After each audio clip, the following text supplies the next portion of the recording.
Hello friends, my self अनु चौधरी और 10th class history के दूसरे टॉपिक पे हम आ चुके हैं।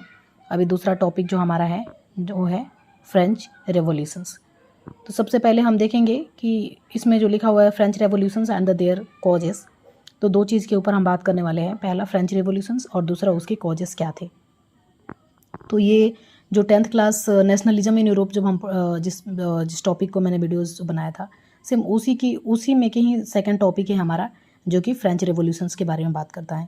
तो सबसे पहले अगर बात करें कि फ्रेंच रेवोल्यूशंस स्टार्ट कब हुआ था, तो ये 1787 में स्टार्ट हुआ था और ये एंड हुआ था 1799 में।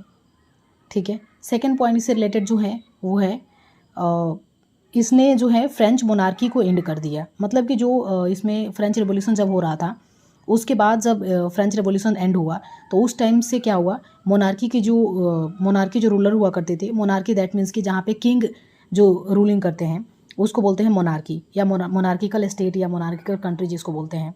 ठीक है। क्वीन एलिजाबेथ जैसे हैं तो वो क्वीन है, तो उसी वजह से उसी के अकॉर्डिंग जैसे मोनार्की हो गए। डेमोक्रेसी इंडिया में क्या है, डेमोक्रेसी है, डेमोक्रेटिक रिपब्लिक जिसकी बात करते हैं हम। तो मोनार्की दैट मीन्स कि जहाँ पे किंग रूलर होते हैं। ठीक है।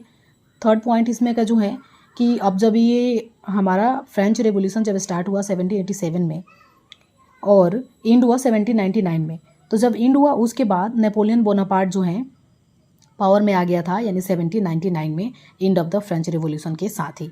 अब हम बात करते हैं कि what was the causes of the French revolutions, यानी फ्रेंच रेवोल्यूशंस के कॉज क्या क्या थे। तो सबसे पहला जो कॉज था, वहाँ के लीडरशिप जो थे वो काफ़ी ही लीडरशिप वहाँ का वीक था। लीडरशिप कहने का मतलब कि जो भी लीडर्स थे वहाँ पे, मतलब जैसे कि हम नेशनलिज्म्स की बात करते हैं, जैसे महात्मा गांधी हो गए, सुभाष चंद्र बोस हो गए, ठीक है, लाल बहादुर शास्त्री हो गए, बहुत सारे फ्रीडम फाइटर हैं जिसमें कि स्ट्रॉन्ग लीडरशिप की ज़रूरत होती है। तो वहाँ पे फ्रेंच रिवॉल्यूशन जब हो रहा था उसमें क्या था, वीक लीडरशिप थी। ठीक है। सेकेंड जो कॉजेस था, इकोनॉमिक ट्रबल था। इकोनॉमिक ट्रबल क्यों था, क्योंकि हेवी टैक्सेस था वहाँ पे।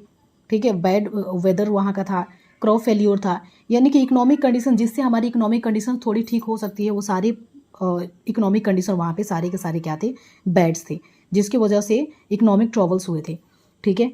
और उसके बाद से देखें कि एक्सेसिव डेप्ट कहने का मतलब कि कर्ज होना, मतलब किसी के ऊपर कर्ज होना।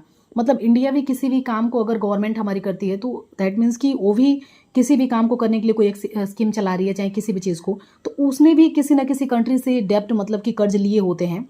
ठीक है। उसके बाद सारी चीज़ों को सर्कुलेट करते हैं। तो उस तरह से क्या था कि वहाँ पे फ्रेंच में भी क्या था, फ्रेंच बेसिकली फ्रांस से रिलेटेड है और वहाँ पे एक्सेसिव डेप्ट हो गया था, एक्सेसिव कर्ज हो गया था।